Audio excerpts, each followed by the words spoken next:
Painted application ધોરણ 6 થી 12ના વિદ્યાર્થીઓ માટે અપડેટ થઈ ચૂકી છે. આ એપ્લિકેશનમાં શું છે? બધા જ વિષયના વિડીયોઝ છે. ગુજરાતની બેસ્ટ ફેકલ્ટી દ્વારા લાઈવ લેક્ચર્સ છે.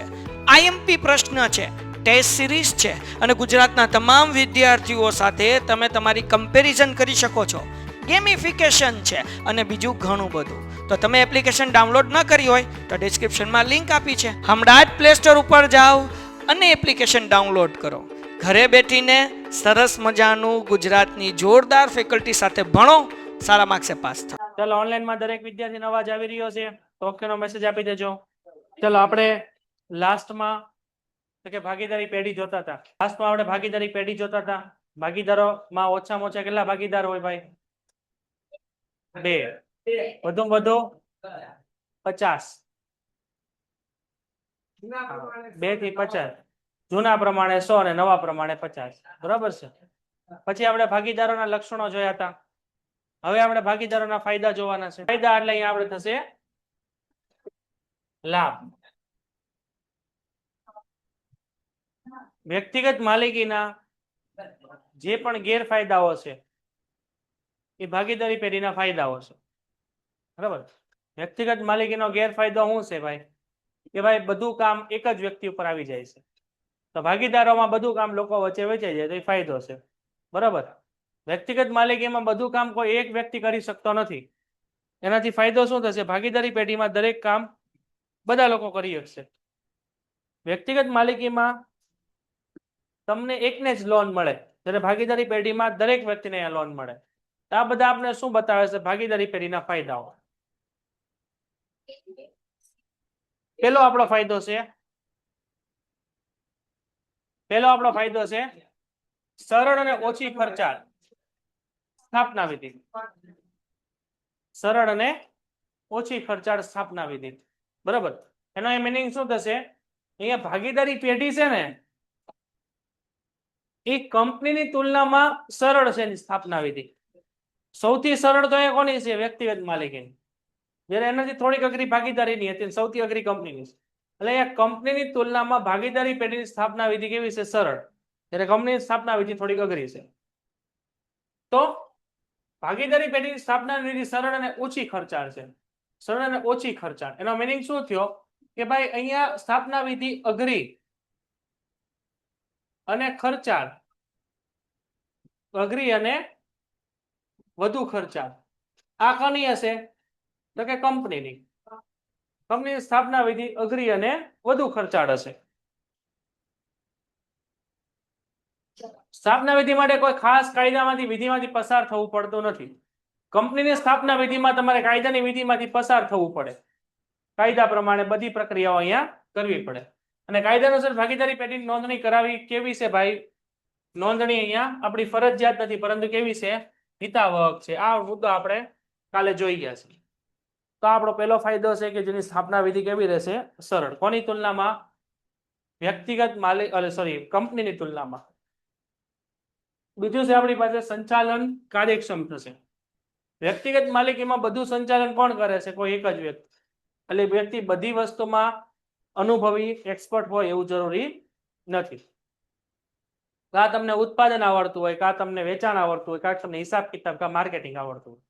એકાદી તો એવી વસ્તુ હોય જ તે કે જે તમને ન આવડતું. ભાગીદારી પેઢીની અંદર શું છે કે ભાઈ 20-25 લોકો કામ કરે છે. બધાના મગજ અલગ અલગ હશે. તો કોઈક વ્યક્તિને વેચાણ આવડતું હશે, કોઈકને ખરીદી આવડતી હશે, કોઈકને હિસાબ કિતાબ આવડતા હશે. તો દરેક કાર્ય છે ને એમાં બધા લોકોનો અહીંયા બધા લોકો આ દરેક કાર્યની અંદર ઇન્વોલ્વ થાય છે, જેનાથી ફાયદો થાય છે કે સંચાલન કેવું થશે? કાર્યક્ષમ. ફોન મૂકી દે અહીંયા ભાઈ. રેડી? તો અહીંયા વ્યક્તિગત માલિકીની તુલનામાં અહીંયા વધુ લોકો હોવાથી કાર્યક્ષમ રીતે સંચાલન થશે. તો વ્યક્તિગત માલિકી કરતા ભાગીદારી પેઢીમાં કેટલા લોકો છે ભાઈ? એક કરતા વધુ વ્યક્તિ હોવાથી તેમની વિશિષ્ટ જ્ઞાન, એની આવડત, બુદ્ધિ, અનુભવ વગેરેનો લાભ આપણી કંપનીને મળે. કારણ કે અહીંયા એક કરતા વધુ લોકો કામ કરે છે. બધાના જ્ઞાનનો અહીંયા ઉપયોગ મળશે, બધાની આવડત અહીંયા ઉપયોગી થશે. અને ધંધાનું સંચાલન ભાગીદારી પેઢીના હાથમાં જોવાથી તેઓ સંચાલનમાં વ્યક્તિગત રસ અને કાળજી લેશે, એટલે કે બધા પોતપોતાની રીતે કંપનીમાં કાર્ય કરશે. જો દરેક વ્યક્તિ પોતે યોગ્ય રીતે કાર્ય કરશે તો જ કંપનીનો વિકાસ થશે અને તો જ બધાને નફો મળશે, નકર બધાને ખોટ આવશે. અહીંયા ભાગીદારીઓ કર્મચારીઓ ઉપર પ્રત્યક્ષ નિયંત્રણ હોવાથી પેઢીનું સંચાલન કાર્યદક્ષી થશે. અહીંયા જો આપણા જે કર્મચારીઓ હોય ને એના ઉપર આપણું પ્રત્યક્ષ એટલે આપણે ડાયરેક્ટ એના ઉપર ધ્યાન રાખતા હોઈએ. કંપનીના જે માલિક છે, કંપનીના માલિક કોણ છે? અહીંયા ભાગીદારો.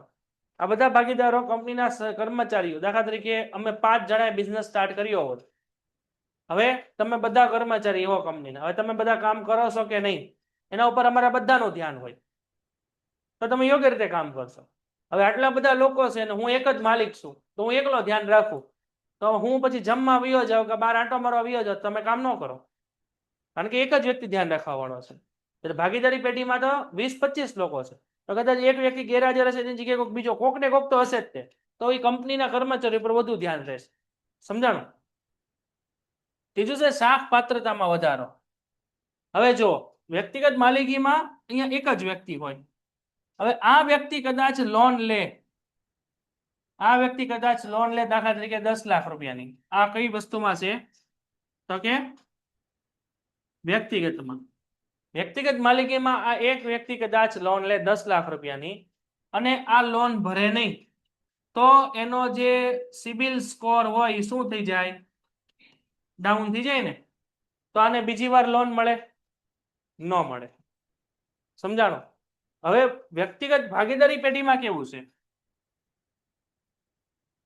ભાગીદારી પેઢીની અંદર કેટલું છે? અહીંયા એક વ્યક્તિ નથી, અહીંયા 20 લોકો છે. બરાબર છે? તો 20 લોકોના પોતપોતાના સિબિલ સ્કોર છે. ઇન કેસ તમે અહીંયા જોવો 20 લોકોમાંથી અહીંયા એક વ્યક્તિ છે એ 10 લાખની લોન લે અને એ ન ભરે, તો એનો સિબિલ સ્કોર કેવો થઈ ગયો? ડાઉન. હવે કંપનીને વધારે પૈસાની જરૂર છે, તો એમાંથી કોઈ બીજો વ્યક્તિ આવશે, એ 10 લાખની કે 20 લાખની લોન લેશે, એ કદાચ ન ભરે તો ડાઉન, પછી ત્રીજો આવે, એમ કંપની પાસે ઘણા ઓપ્શન છે. સમજાણું? તો અહીંયા શાખ પાત્રતા વધી. તમે ઓલામાં તમે એક જ હતા એટલે તમે કદાચ લોન ન ભરો તો તમને બીજી વાર લોન નહીં મળે. આમાં 20-25 લોકો છે, તો બધાના પોતપોતાના ક્રેડિટ સ્કોર છે, એટલે કદાચ એક વ્યક્તિએ લોન નથી ભરી તો એને પૈસા નહીં મળે, પણ બીજાને તો મળશે ને. બીજાને નહીં મળે તો ત્રીજાને મળશે. અને મિનિંગ શું થાય? શાખ પાત્રતા 25 લોકોની છે, તો 25 લોકોને લોન મળશે, તો લોન એ વધુ મળશે. સમજાણો? તો શું કીધું છે આપણને? પ્રત્યેક ભાગીદારની જવાબદારી અમર્યાદિત હોવાથી વેપારીઓ પેઢીઓ ઉધાર માલ વેચવા કે નાણાંનું ધિરાણ કરતા અચકાતા નથી. અહીંયા જો ઉધાર માલ આપવાનો હોય કે નાણાંનું ધિરાણ લેવાનું, એમાં કોઈ અચકાય નહીં, કારણ કે બધાની શાખ પાત્રતા અલગ અલગ હોય. આની અંદર લેણદારો પોતાનું લેણું ગમે ત્યારે ભાગીદાર પાસેથી તેમની ખાનગી મિલકતો વેચીને પણ વસૂલ કરી શકે છે, એ આપણે ખબર જ છે. આથી વ્યક્તિગત માલિકીની સરખામણીમાં ભાગીદારીના ધંધામાં શાખ પાત્રતાની શક્યતા કેવી છે? વધુ. અહીંયા તમને ઉધાર માલ વધારે મળે. હું એક ભાગીદાર છું, હું તો કે આની પાસેથી 20 લાખનો સામાન લઈ આવું, હવે હું પૈસા ન દઉં તો મને આમાં બીજી વાર ઉધાર માલ ન દે, અમારો બીજો ભાગીદાર લેવા છે તેને આપે. સમજાણું? એ પાછા પૈસા ન દે તો ત્રીજો જાય. બધા પોતપોતાની ક્રેડિટ લઈને આવેલા છે, તો ટૂંકમાં શાખ પાત્રતા વ્યક્તિગત માલિકી કરતા કેવી છે? આમાં વધુ. 3 મુદ્દા ફટાફટ જોઈ લેવા, પછી આપણે આગળ આવીએ. ચાલો.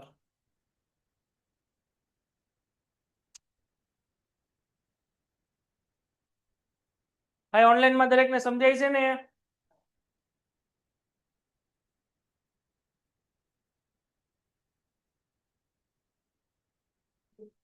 ઓકે, ચાલો.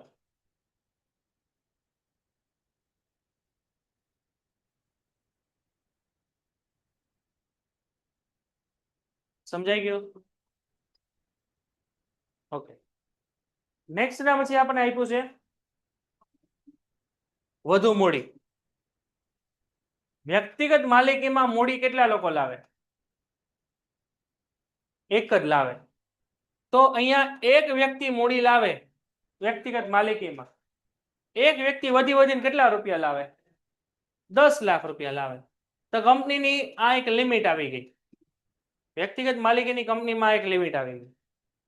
એટલે ભાગીદારી પેઢીમાં તો મેક્સિમમ 50 લોકો છે, આપણે એમાંથી 20 લોકો લઈએ, તો દરેક વ્યક્તિ 10-10 લાખ લાવે તો કેટલા રૂપિયા થાય? 2 કરોડ રૂપિયા થાય. તો આ શું છે? વ્યક્તિગત માલિકી કરતા ભાગીદારી પેઢીમાં પૈસા કેવા છે? વધુ. રેડી? ભાગીદારી પેઢીમાં 2 થી વધારે ભાગીદારો હોવાથી મૂડી વધુ મેળવી શકાય છે. અહીંયા અંડરલાઈન કરો. 2 થી વધારે ભાગીદારો હોવાથી વધુ મૂડી આપણે મેળવી શકીએ. ભવિષ્યમાં ધંધો વિકસે ત્યારે વધુ મૂડીની જરૂર પડે તો પાછા આપણે નવા ભાગીદારને પ્રવેશ આપીને પણ વધુ મૂડી મેળવી. હવે ત્યારે આપણી પાસે કેટલા ભાગીદાર છે? 20. 2 કરોડ છે.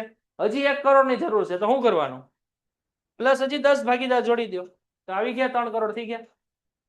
તો આમ મૂડી વધે. વ્યક્તિગત માલિકીની તુલનામાં ભાગીદારીમાં મૂડી કેવી છે ભાઈ? વધુ ભાગીદારીમાં. પછી છે શ્રમ વિભાજનનો લાભ. વ્યક્તિગત માલિકીમાં કામ કોણ કરે? એક જ વ્યક્તિ. ઉત્પાદન વેચાણ ખરીદી બધું ઈ જ કરે ને.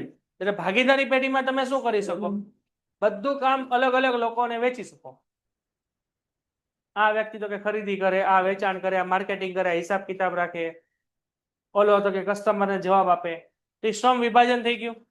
ઓલામાં હતું બધું શ્રમ એટલે બધું કામ કોને કરવાનું હતું? કોઈ એક જ વ્યક્તિને. એટલે એમાં શ્રમ વિભાજનનો લાભ નહોતો મળતો. જ્યારે આની અંદર બધું કામ આપણે વેચી શકીએ તો એ આપણો ફાયદો છે. પેઢીના જુદા જુદા ભાગીદારોની કુશળતા અને તેમની શક્તિઓનો લાભ મેળવી શકાય છે. દરેક ભાગીદારને તેમની શક્તિ અને આવડતના પ્રમાણમાં કામ સોંપીને, અહીં અંડરલાઈન કરો, દરેક ભાગીદારને તેની શક્તિ અને આવડતના પ્રમાણમાં કામ સોંપીને શ્રમ વિભાજનનો લાભ આપણને મળે. જેની જેવી એબિલિટી. દાખલા તરીકે આપણામાં કોઈ ભાગીદાર છે, એને બીકોમ એમકોમ કરેલું છે, એકાઉન્ટિંગ સારું ફાવે તો એકાઉન્ટિંગ આપી દો. કોકને બાટલીમાં ઉતારતા સારું આવડે છે અને માર્કેટિંગ આપી દો, સેલ્સ ડિપાર્ટમેન્ટ આપી દો. કોકને વસ્તુમાં બહુ વધારે ખબર પડે છે તો એને પર્ચેસિંગ ડિપાર્ટમેન્ટ આપી દો, ખરીદી વિભાગ આપી દો. કોકને મશીનરીમાં બહુ ખબર પડે છે તો એને ઉત્પાદન વિભાગ આપી દો. શ્રમ વિભાજનનો લાભ મળ્યો કે નહીં? પછી બીજું આપ્યું છે યોગ્ય નિર્ણય. વ્યક્તિગત માલિકીમાં નિર્ણયો કેટલા લોકો લે? એક જ. તે તો મગજ કેટલા હોય? એક જ મગજ હોય ને. તો દાખલા તરીકે તમે એક જ નિર્ણય લ્યો, તેવું બની શકે કે અમુક બાબતોમાં તમે સાચા હો, અમુકમાં તમે ખોટા હો, તોય તમે પોતાને સાચું સમજતા હો, કારણ કે તમે એક જ નિર્ણય લેવો છો. ભાગીદારી પેઢીમાં 20 લોકો નિર્ણય લે. વ્યક્તિગત માલિકીમાં અહીંયા એક જ વ્યક્તિ નિર્ણય લે છે. આ એક જ વ્યક્તિનો અહીંયા નિર્ણય હોય. એટલે આ નિર્ણય શું બની શકે? આ નિર્ણય આપણને ખોટો પડી શકે. ભાગીદારી પેઢીમાં 20 લોકો ભેગાથી નિર્ણય લે છે. 20 લોકો એટલે 20 મગજ. 20 મગજ એટલે 20 વિચાર અને 20 પ્રકારના અનુભવ. તો કોઈ એક ડિસિઝન લેવાનો ને એમાં 20 મગજ કામ કરે તો ન્યા ભૂલ થવાની શક્યતા કેવી છે? બહુ ઓછી. એટલે નિર્ણયો કેવા હશે? યોગ્ય. બરાબર છે. વ્યક્તિગતમાં તમે એક જ નિર્ણય લ્યો છો, કદાચ તમે ખોટો પણ નિર્ણય લઈ શકો. દાખલા તરીકે આપણે એમ કહીએ કે ભાઈ મારી પાસે તો કે 2 કરોડ રૂપિયા છે અને મારે તો કે ભાવનગરની બાજુમાં જમીન લેવી છે. બરાબર. એ જમીન લઈ લઉં એટલે 6-8 મહિના પછી એના 2 કરોડના 3 કરોડ થશે, એવું તમને કોકે કીધું. એટલે તમે તમારે તે મગજ દોડાયો તમે 2 કરોડની જમીન લઈ લીધી. સમજાઈ ગયું? હવે આગળ જતા 6-8 મહિના થયા તો એ 2 કરોડની જમીનના 50 લાખ નથી આવતા, કારણ કે એનાથી ભૂત નીકળ્યું હતું. સમજાણું? તો મિનિંગ શું થયો? તો ત્યાં એ જગ્યા કેવી છે, કયા એરિયામાં છે, વિકાસ થશે કે નહીં, આટલું બધું તમારી પાસે નોલેજ ન હોય. આપણે પાર્ટનર હોઈએ, 20 પાર્ટનરો હોઈએ, બરોબર. તો આપણે એવો ડિસિઝન લઈએ કે ભાઈ 2 કરોડની જમીન લેવાની છે, આપણે 2 કરોડ રૂપિયાની જમીન લેવાની છે. તો આપણે 20 જણા હોઈએ તો આપણે મૂકીએ કે ભાઈ 2 કરોડની જમીન લેશું આપણે, એમાં 5 કરોડ થશે. તો કોકે આપણને એવું કીધું તો આપણે 20 લોકો ઇન્કવાયરી કરીએ ને, હા કે ના? 20 લોકો ઇન્કવાયરી કરીએ. આપણામાંથી કોક હશે એ જ્યાં એ જમીન હશે એની આજુબાજુ કોક રહેતો હશે, કોક એના હગાવાલા કોક રહેતા હશે, કોક તો કે સરકારી વિભાગમાં તો કે કોકને કોન્ટેક્ટ હશે. તો બધું જાણીએ કે ને, તો આપણને એનો લાભ મળી શકે. દાખલા તરીકે એ કોક જમીન હશે એની બાજુમાંથી હાઈવે નીકળવાનો હોય તો એ 5 કરોડની જમીન છે એ 50 કરોડની થઈ જાય. તો એવો લાભ લેવાય કે નહીં? તો આવી તમને માહિતી કોણ આપે? તમારા બીજા ભાગીદારો આપે કે નહીં? તો બધું તમને એકલાને ખબર પડે? ન પડે. અને મિનિંગ શું થયો? ભાગીદારો વધારે હશે તો નિર્ણયો સારા આવશે, પરંતુ આની મર્યાદા શું છે? નિર્ણયો ધીમા આવે. સમજાણું કે નહીં? વ્યક્તિગત માલિકીમાં તો નિર્ણય કોણ લે? એક જ વ્યક્તિ લે તો ફટાફટ નિર્ણય આવે. આમાં બધાને આપણે સમજાવવા પડે, એટલે આમાં નિર્ણયની પ્રક્રિયા કેવી હોય? ધીમી. એ પાછોનો ગેરફાયદો. ભાગીદારી પેઢીમાં કોઈ પણ બાબત અંગે નિર્ણય લેતા પહેલા તેની ઉપર શું કરવાની હોય? ચર્ચા વિચારણા થાય, બહુ ડિસ્કસ કરે બધા, અને દરેક ભાગીદારનું મંતવ્ય લેવાય, દરેક ભાગીદારના પોતપોતાના વિચારો હોય એને રજૂ કરવાના, પછી જ ધંધાના હિતમાં સર્વસંમતિથી નિર્ણય લેવા. બધા એગ્રી થાય ને તો જ આપણે નિર્ણય લેશું. એ નિર્ણય પ્રક્રિયામાં બધા જ ભાગીદારોના જ્ઞાન અને અનુભવનો લાભ મળે.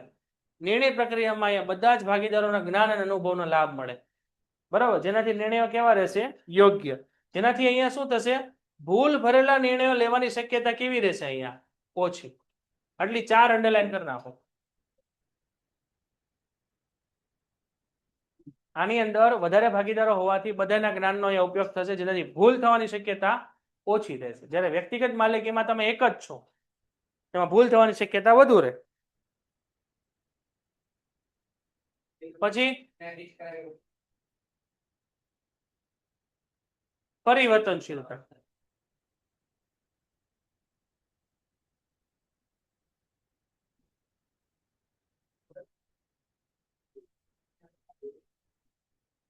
નેક્સ્ટ એના પછીનો આપણો પોઈન્ટ છે પરિવર્તનશીલતા.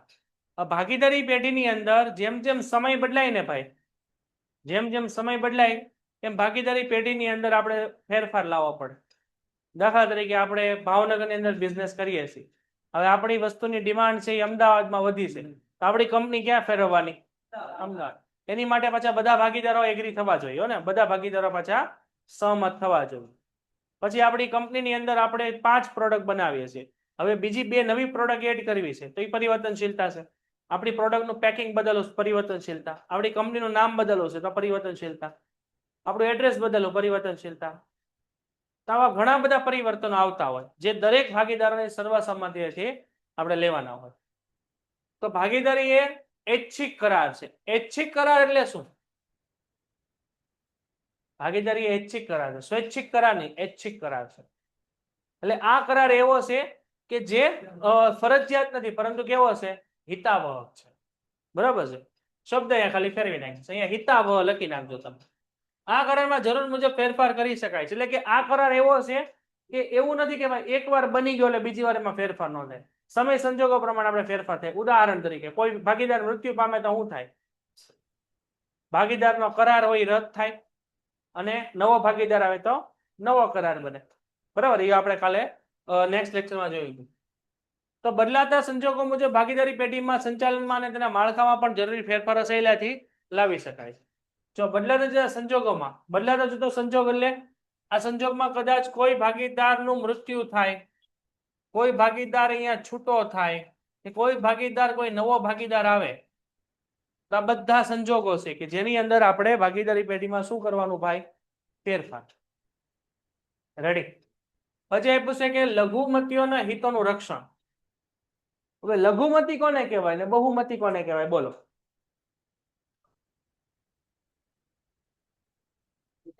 લઘુમતી કોને કહેવાય?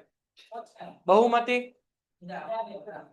બહુમતી એટલે જે વધારે લોકો ને બહુમતી કહેવાય, અને લઘુમતી એટલે જે ઓછા લોકો ને લઘુમતી કહેવાય. લઘુમતી એટલે એને કહેવાય માઇનોરિટી, અને બહુમતી એને કહેવાય મેજોરિટી, બરાબર છે. હવે કંપનીની અંદર કેવું હોય? લઘુમતી અને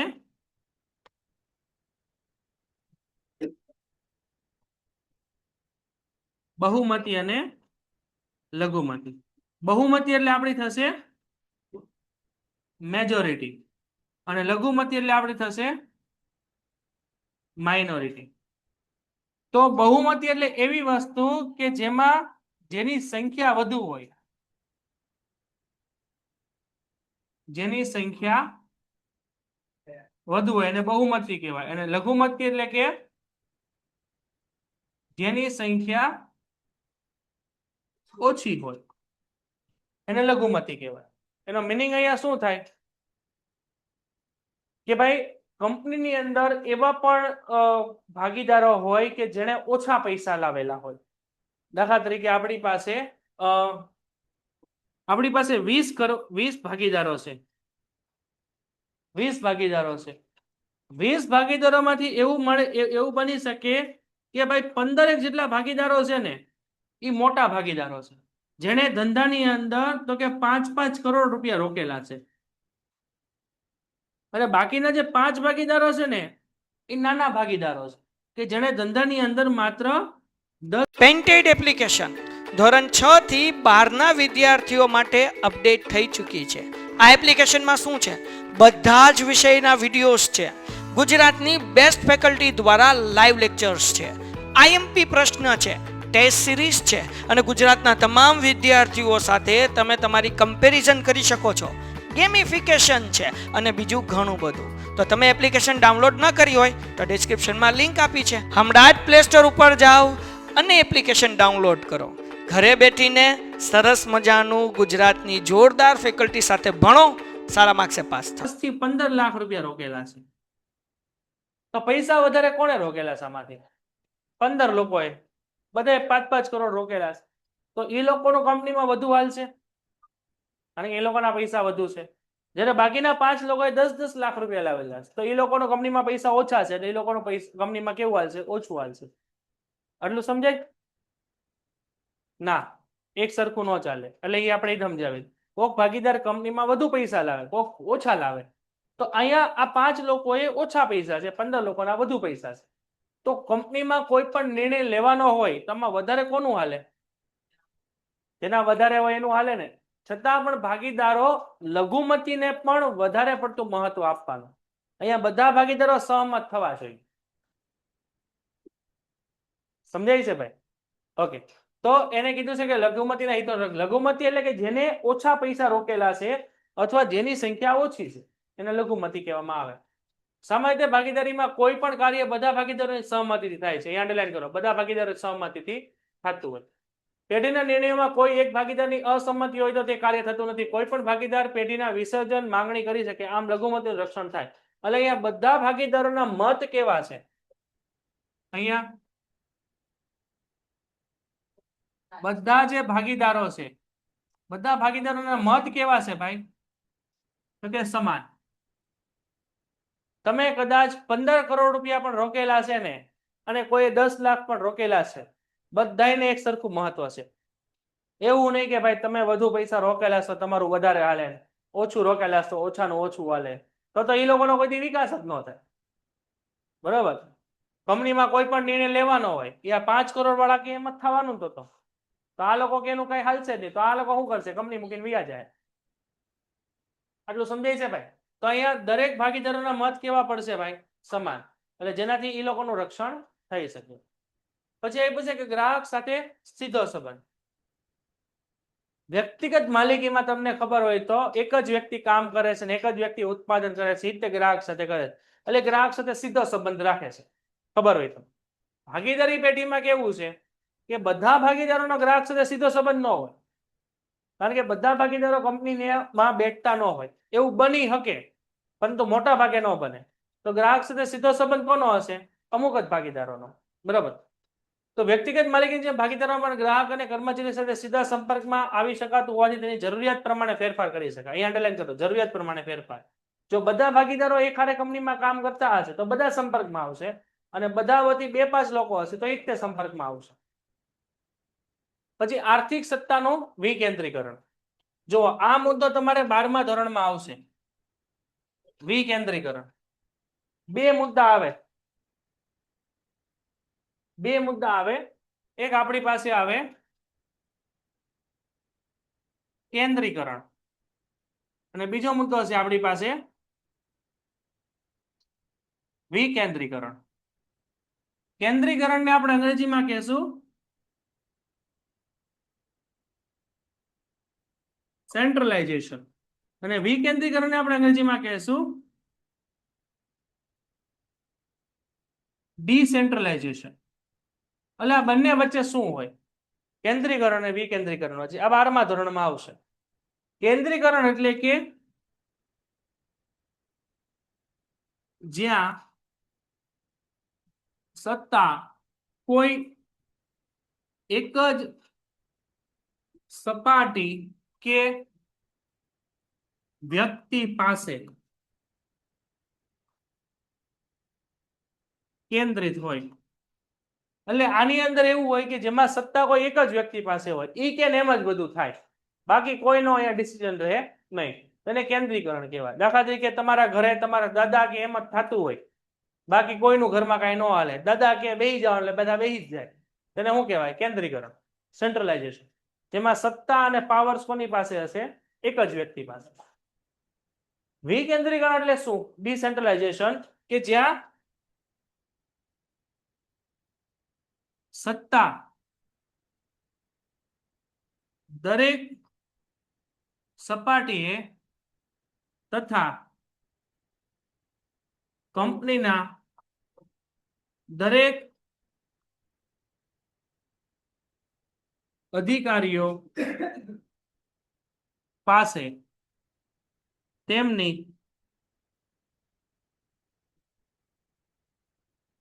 જવાબદારી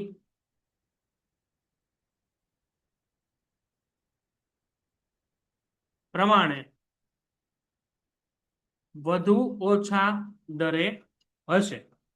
એટલે આની અંદર કહેવાનો મીનિંગ શું? કે આની અંદર સત્તાઓ બધા લોકો પાસે હશે પોતાની જવાબદારી પ્રમાણે.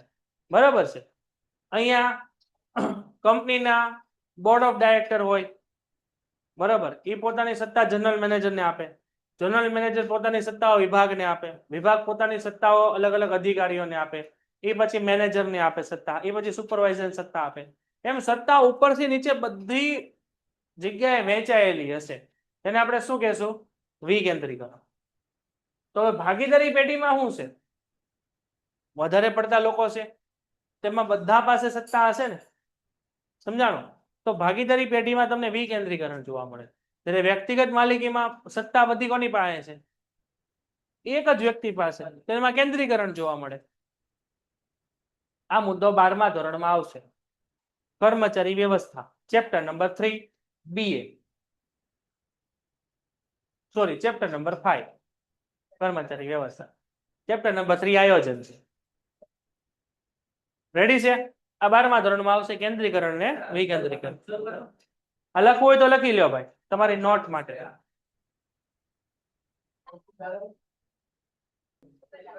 Okay, ready?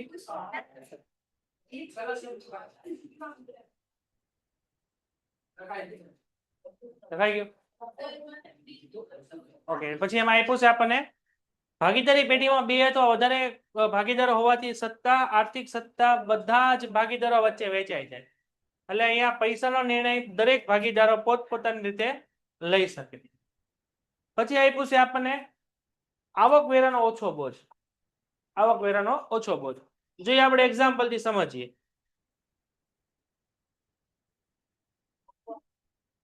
ફોર એક્ઝામ્પલ આપણી કંપનીની અંદર આપણી કંપનીની અંદર આ આપણી છે વ્યક્તિગત માલિકી.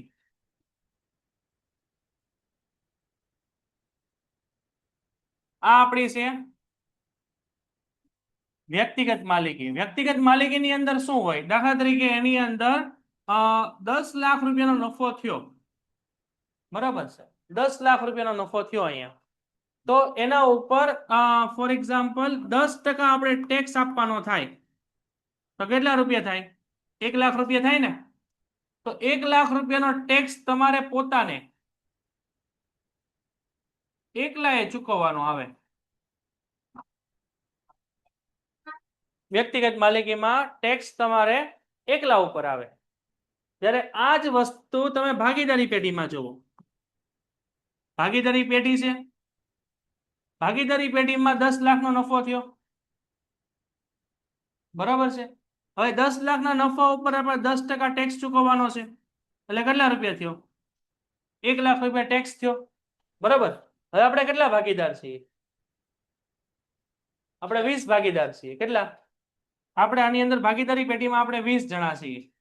તો અહીંયા આ 20 લોકો વચ્ચે 1 લાખ રૂપિયા ડિવાઈડ થશે, એટલે કેટલા રૂપિયા જવાબ આવે? અહીંયા એક જ વ્યક્તિ પાસે કેટલા રૂપિયા આવે? 50,000 રૂપિયા તમારે ટેક્સ ચૂકવવાનો આવ્યો. સમજાણું કે ન સમજાણું ભાઈ? સમજાણું? વ્યક્તિગત માલિકીની અંદર તમે એક જ માલિક છો, એટલે જેટલો પણ નફો થયો એનો ટેક્સ તમારે એકલા ચૂકવવાનો છે, એટલે તમારા ઉપર 1 લાખ રૂપિયા ટેક્સ ચૂકવવાનો આવ્યો. જ્યારે ભાગીદારી પેઢીમાં આટલો જ નફો થાય તો એ ટેક્સ બધા લોકો વચ્ચે વેચાઈ જાય, એટલે તમારા ભાગે ટેક્સ કેવો આવે ભાઈ? ઓછો ટેક્સ આવે. સમજાણું? કારણ કે નફો બધા વચ્ચે વેચાણો તો ટેક્સ પણ બધા લોકો વચ્ચે વેચાશે, એટલે કરવેરાનો દર કેવો આવશે? ઓછો. તો કરવેરા, આવકવેરા, આવકવેરાને આપણે અંગ્રેજીમાં શું કહેવાય? Income tax. ઇન્કમ ટેક્સ દરેક ભાગીદારો વચ્ચે વેચાતો હોવાથી શું થશે? ઓછો. ભાગીદારી પેઢીમાં નફો દરેક ભાગીદારને ભાગીદારી કરાર મુજબ વેચાઈ જતો હોવાથી આવકવેરાનો બોજ કેવો હશે? ઓછો. કારણ કે નફો છે ને બધા ભાગીદારો વચ્ચે વેચાય છે, એટલે ટેક્સ પણ બધા ભાગીદારોને ચૂકવવાનો, એટલે આપણા ભાગે ટેક્સ કેવો આવશે? ઓછો. તો અહીંયા આપણા ભાગીદારી પેઢીના ફાયદા બધા પૂરા થાય છે. 11 ફાયદા જોઈ લો, ન સમજાય ને પૂછો.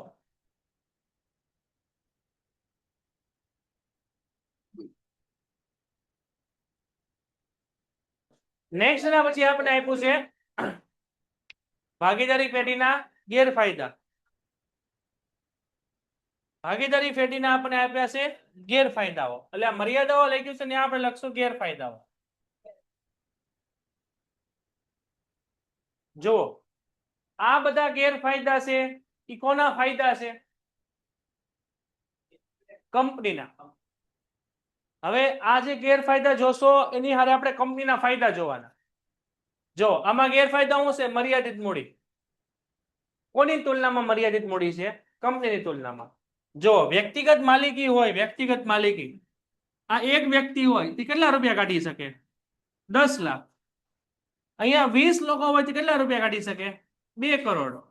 જ્યારે કંપનીની અંદર તો કેટલા લોકો હોય? તો કે અસંખ્ય હોય. એ લોકો કેટલા રૂપિયા કાઢી શકે? તો કે 500 કરોડ. મીનિંગ શું થયું? અહીંયા વ્યક્તિગત માલિકીની તુલનામાં ભાગીદારી પેઢીમાં પૈસા વધુ છે, પરંતુ કંપનીની તુલનામાં ઓછા છે. તો આ મર્યાદાઓ બધી કોને કમ્પેર કરવાની? આપણે કંપની સાથે. કંપનીની તુલનામાં અહીંયા મૂડી કેવી હશે? મર્યાદિત. 20 લોકોની કંઈક લિમિટ હોય ને, હા કે ના? હવે એ લોકોને કોઈક 200 કરોડનો પ્રોજેક્ટ આપે તો એ લોકોથી ન થાય, એ કંપનીથી જ થાય. તો ઔદ્યોગિક ધંધાના વિકાસ અને વિશાળ કદને ધ્યાનમાં લેતા ભાગીદારી પેઢીમાં મૂડી એકઠી કરવાની શક્તિ મર્યાદિત હોય. ભાગીદારી પેઢી દ્વારા મોટા પાયા પરના ધંધાઓ, અહીં અંડરલાઈન કરો, ભાગીદારી પેઢી દ્વારા મોટા પાયા પરના ધંધાઓનો અવકાશ ઓછો રહે. આ કોની માટે છે? તો કે આ કંપની માટે છે, જોઈન્ટ સ્ટોક કંપની માટે. સંશોધન તેવા કાર્યો પણ કોની માટે છે? કંપની માટે. આ કંપની આ બધું કરી શકે, કારણ કે એ લોકો પાસે મૂડી મર્યાદિત હોવાથી એ લોકો હાથ ધરી શકે નહીં, જ્યારે કંપની પાસે મૂડી કેવી હશે? અમર્યાદિત હશે. પછી અમર્યાદિત જવાબદારી. વ્યક્તિગત માલિકીમાં કેવું છે? સોરી, ભાગીદારી પેઢીમાં કેવું છે? તમે તમારી જવાબદારી નિભાવો નહીં અથવા કંપનીની ઉપર લેણું વધી જાય તો તમારે તમારી અંગત મિલકતો વેચવી પડે, એવું આપણે આગળ જોયું. એ અમર્યાદિત જવાબદારી થઈ ગઈ, બરાબર? એટલે ભાઈ તમે નાદાર જાહેર થઈ જાઓ કે વોટેવર, તો કંપની માટે આપણી માટે નુકસાનકારક છે, કારણ કે આપણી ભાગીદારી પેઢીની ક્ષમતા કરતા વધુની જવાબદારી આવી જશે તો આપણી જવાબદારી કેવી થઈ જશે? અમર્યાદિત. ત્યારે કંપનીમાં આવું મોટા ભાગે ન હોય. કંપની કેવી હોય? હંમેશા મર્યાદિત જવાબદારી વાળી જ હોય. ભાગીદારી પેઢીમાં દરેક ભાગીદારની જવાબદારી અમર્યાદિત છે. કોઈ એક ભાગીદારે પેઢી વતી કરેલ કાર્ય માટે બધા જ ભાગીદારો કેવા છે ભાઈ? જવાબદાર. તમે કદાચ કોઈ એવું કાર્ય કરો કે જેનાથી કંપનીને ખોટ જતી હોય, એ ખોટ બધાએ સહન કરવાની થાય. પેઢીનું દેવું ચૂકવવા માટે પણ અહીંયા શું કરવાની છે? મિલકતો પૂરતી ન હોય તો આપણે આપણી અંગત મિલકતો વેચીને પણ દેવું ચૂકવવાનું છે. પછી આપ્યું છે વિસંગતતાઓ ની અશક્ય. વિસંગતતાઓ એટલે બાંધણ, અહીંયા મતભેદ. વિસંગતતાઓ એટલે લખજો ભાઈ મતભેદ. વિસંગતતાઓ એટલે મતભેદ. એવું બની શકે 20 જણા ભેગા થાય તો 20 મગજ ભેગા થાય, તો 20 મગજ એવું વિચારે કોઈ બાબત, એવું બની શકે કે બધા સહમત ન થાય, કોઈક હા પાડે તો કોઈક ના પાડે, તો બની શકે ને? મિનિંગ શું થયો? બધા વચ્ચે મતભેદ થાય, એટલે પછી બાંધણો થાય. હાલે ભાઈ મને મારા પૈસા આપી દે, હું છૂટો, મારે કાલથી તમારે ધંધો નથી કરવો. પ્રોબ્લેમ પડે કે ન પડે? તો મિનિંગ શું થયો? 20 લોકો ભેગા થાય તો નિર્ણય સારો લેવાય, ભૂલ થવાની શક્યતા ઓછી, પરંતુ ગેરફાયદો શું છે? એમાં મતભેદ, બાંધણો પણ થઈ શકે, એમાં બધાને પોતપોતાના વિચાર ન મળતા એવું પણ બની શકે, બરાબર? એ પછી મર્યાદા છે. ભાગીદારોમાં અહીંયા શું થશે? મતભેદ અને વિસંગતતાઓની શક્યતાઓ રહે છે. ભાગીદારોમાં જ્યાં સુધી સંપ અને સુલેહ હોય ત્યાં સુધી સંચાલન વ્યવસ્થિત રીતે ચાલે.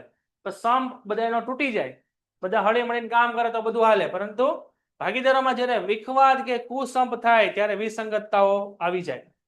વિખવાદ થાય, બધા અંદરો અંદર બાંધે, કોઈને ગમે નહીં, કોક અંદરો અંદર ભળી ગયા હોય જેનાથી બીજાને પ્રોબ્લેમ પડતા હોય. 20 ભાગીદારોમાં 3-4 તો કે ભાઈબંધ બની ગયા, પાક્કા ભાઈબંધ, એક કે ને બાકીના 3 કરે. એવી રીતના પછી 3 ના 10 થઈ ગયા, એક કે એમ બાકીના 9 કરે. તો એનો મિનિંગ શું થયો? 50% તો આમ જ વી ગયું ને, એ વિસંગતતાઓ હતી. બરાબર છે? આ બધા ગેરફાયદા છે. પછી રહસ્યની જાળવણીની મુશ્કેલી. રહસ્યની જાળવણીની મુશ્કેલી ક્યાં હતી? ફાયદો ક્યાં હતો? એ વ્યક્તિગત માલિકીમાં ફાયદો હતો ને, કારણ કે રહસ્યની જાળવણીમાં એક જ વ્યક્તિને ખબર હતી. ભાગીદારોમાં તો રહસ્યની જાળવણી કંપનીમાં કઈ રીતે વસ્તુ બને છે, ક્યાંથી આવે છે, કોને ખબર છે? 20 ભાગીદારોને. કદાચ એમાંથી એકાદ બે ભાગીદાર કંપનીમાં છૂટા થાય એટલે શું થાય? એ રહસ્ય બહાર વ્યુ જાય કે નહીં? બરાબર છે? તેની મર્યાદા છે. ભાગીદારોમાં કોઈ પણ અગત્યની ધંધાકીય નિર્ણય બધા જ ભાગીદારો સાથે ચર્ચા વિચારણા સિવાય લઈ શકતા નથી. એટલે એ ચર્ચા વિચારણા બધાની થતી હશે. એટલે ભાગીદારો વચ્ચે ચર્ચા વિચારણા લીધે ધંધાના રહસ્યોની અસરકારકતા જાળવી શકાતી નથી, કારણ કે બધાને વસ્તુ ખબર હશે. એટલે કોઈક ભાગીદાર કંપનીમાંથી છૂટો થશે તો એ રહસ્ય કંપનીની બહાર બધા લોકોને ખબર પડશે, કારણ કે એ પોતાની કંપની શરૂ કરે તો પણ એ પ્રોબ્લેમ પડશે. પછી હિસ્સાની ફેરબદલીમાં મુશ્કેલી. હિસ્સાની ફેરબદલીમાં મુશ્કેલી એટલે કે જ્યારે તમે ભાગીદારનું કરારનામું બનાવો છો, ત્યારે કરારનામું બનાવ્યું કે ભાઈ મને 20% નફો મળશે, અને 30% નફો મળશે, અને 5% જ નફો મળશે. હવે કંપનીમાં નફો વધી ગયો તો એગ્રીમેન્ટમાં આને કેટલા લખ્યા હતા? 5%. તો એને 5% જ નફો મળે. હવે બાદ મારી યારે કે સાહેબ મેં તો વધારે કામ કર્યું ને વધારે નફો થયો, તમારે 5 ની બદલે 10 દેવા પડશે. તો વિખવાદ થયો. બરાબર? એવું બની શકે. એટલે એકવાર એગ્રીમેન્ટની અંદર જે પણ ટકાવારી, જે પણ નફો કે જે પણ હિસ્સો નક્કી થઈ ગયો એ જ પ્રમાણે ભાગીદારો વચ્ચે પછી વેચવામાં આવે. પરંતુ એ પ્રમાણે ન વેચો તો શું થાય? અહીંયા પ્રોબ્લેમ પડે. ભાગીદારો પોતાની હિસ્સો બીજી વ્યક્તિને સરળતાથી ફેરબદલી કરી શકતા નથી. એટલે ફેરબદલી કરવાની હોય તો સર્વસંમતિ અહીંયા જોવે. જ્યારે ભાગીદાર કંપનીમાં છૂટો થાય તો બધાની સર્વસંમતિ જોશે. કોઈ પણ હિસ્સો બદલાવો કે ભાઈ ટકાવારીની 5% છે 10% કરે તો બધા વચ્ચે સહમત થાય તો થાય, બાકી ન થાય. નિર્ણયો લેવામાં વિલંબ. જો મેં તમને ફાયદામાં કીધું હતું કે નિર્ણય કેવા આમાં આવે? સારા. પરંતુ પ્રોબ્લેમ શું હોય? આમાં નિર્ણય લેવામાં વિલંબ, કારણ કે 20 લોકોને મનાવવાના છે. 20 લોકો એગ્રી થાય તો જ નિર્ણય લેવાશે. તે 20 લોકોને એગ્રી કરવામાં 2 દિવસ લાગ્યા. ત્યાં આપણી પાસે જે બિઝનેસની ઓપોર્ચ્યુનિટી હતી ને વહી ગઈ. વ્યક્તિગત માલિકીમાં તો નિર્ણય કેવો હોય? આમ ફટાફટ, હા કે ના? 5 મિનિટમાં નિર્ણય લેવા છે, કારણ કે આપણે એકલા જ લેવા, આપણે ક્યાં કોઈ પૂછવાનું. વ્યક્તિગતમાં ભાગીદારીમાં તો અહીંયા 20 લોકો 25 લોકોને આપણે ભેગા કરવાના છે. બધા સહમત થાય છે ત્યાં ઘણો બધો સમય લાગી જાય. કાયદેસર રીતે દરેક ભાગીદાર પેઢીનો સંચાલનમાં ભાગ લઈ શકે છે. ભાગીદારોના અંદરો અંદર કુસંપ અને વિખવાદને કારણે નિર્ણયોમાં વિલંબ થાય. એ અંડરલાઈન કરો. ભાગીદારોમાં કુસંપ, અંદરો અંદર વિખવાદને કારણે નિર્ણયોમાં વિલંબ થાય. કોઈક હા પાડે, કોઈક ના પાડે, તેથી સંચાલન કથળે. કથળે એટલે કાઉન્સમાં લખજો ખરાબ થાય. આંતરિક વૈમનસ્યને કારણે ઘણી ભાગીદારી પેઢીઓને અકાળે વિસર્જન. આંતરિક વૈમનસ્ય એટલે અહીંયા લખો અંગત લાભ.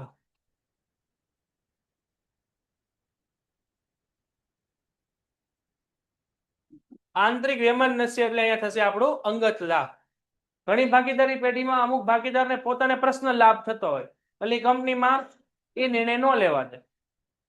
બરાબર? દાખલા તરીકે આપણે સમજો કે આપણે 20 લોકો છીએ, એમાંથી હું તો કે ભાવનગરમાં રહું છું, બાકીના તમે બધા રહ્યો છો કે ભાઈ આજુબાજુ રહ્યો છો. હવે આપણે બધાને ક્યાં વ્યૂ જવું છે? અમદાવાદ. કંપની ફેરવી નાખવી છે. તો હું ના પાડું, ના આવો, હું ન જાઉં. હું લેવા ના પાડતો હોઈશ, કારણ કે મારો ફેમિલી અહીંયા રહેતું હશે, મારા બીજા 4-5 બિઝનેસ પણ અહીંયા ભાવનગરમાં હશે. સમજાણું? એને શું કહેવાય? આંતરિક વૈમનસ્ય, અંગત લાભ કહેવાય. તો એના લીધે પણ શું થાય? અહીંયા નિર્ણયો લેવામાં વિલંબ થાય. હું પછી હા ના કરું એમાં મહિનો વયો જાય. ત્યાં સામે અમદાવાદમાં જે આપણે ફેક્ટરી ભાડે રાખી હતી કોકને વેચી દે, કંપનીને નુકસાન જાય. બરોબર ને? એનાથી પેઢી અકાળે વિસર્જન. અકાળે એટલે કે ગમે ત્યારે વિસર્જન પામી શકે, નક્કી કર્યા સમય અગાઉ. ટૂંકું આયુષ્ય. ટૂંકું આયુષ્ય કોની તુલનામાં? જો આયુષ્યમાં વ્યક્તિગત માલિકીનું આયુષ્ય કેવું છે? વ્યક્તિગતનું આયુષ્ય કેવું છે ભાઈ? સૌથી ટૂંકું. ભાગીદારીનું કેવું છે? ભાગીદારીનું વ્યક્તિગત માલિકીની તુલનામાં ટૂંકું. અને કંપનીનું આયુષ્ય કેવું છે? તો કે લાંબુ આયુષ્ય છે. કારણ કે આની અંદર બધા ભાગીદારોમાંથી છે કે કોઈ પણ ભાગીદાર અહીંયા નાદાર જાહેર થાય, અસ્થિર મગજનો થાય કે મૃત્યુ પામે તો કાયદેસર રીતે ભાગીદારીનો અહીંયા અંત આવે. ભાગીદારીનો અંત આવે એટલે અહીંયા શું એના મિનિંગ થશે? ભાગીદારીનો અંત એટલે કે અહીંયા આવશે ભાગીદારી કરારનો અંત. અને ભાગીદારી કરારનો અંત થાય અહીંયા આપણી પાસે ભાગીદારી પેઢીનો અંત ન થાય. આવું આપણે આગળ જોઈ ગયા છીએ, તમને ખ્યાલ હોય તો. કોઈ વ્યક્તિ મૃત્યુ પામે તો ભાગીદારીનો કરાર હોય એનો અંત થાય, અને નવો વ્યક્તિ આવે તો પાછો કરાર કન્ટિન્યુ થાય. ભાગીદારી પેઢીનો અંત ન થાય. આ અંત ક્યારે થાય? જ્યારે બધા ભાગીદારો ભેગા મળીને કંપની બંધ કરે તો. અહીંયા આપણા ફાયદા અને ગેરફાયદા આખું ભાગીદારીના પૂરા થાય છે. એટલું જોઈ લો, ન સમજાય પૂછો ભાઈ. ઓનલાઈનમાં કઈ ડાઉટ હોય તો પૂછજો ભાઈ, અને નો ડાઉટ હોય તો ઓકે નો મેસેજ આપી દેજો. Painted Painless Learning.